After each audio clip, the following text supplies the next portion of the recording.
பத்தி இன்னும் சொல்ல தோணுதடி. இப்படியே நானும் போக வேணுமடி. முறை அழகுன்னு அட எனக்கு நான் தெரிஞ்சேன்.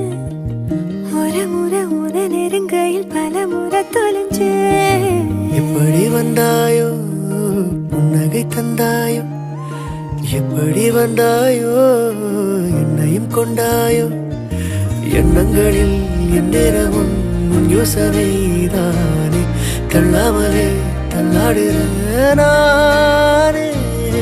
கண்ணாடியின் பிம்பங்களில் நான் இல்லையே நீ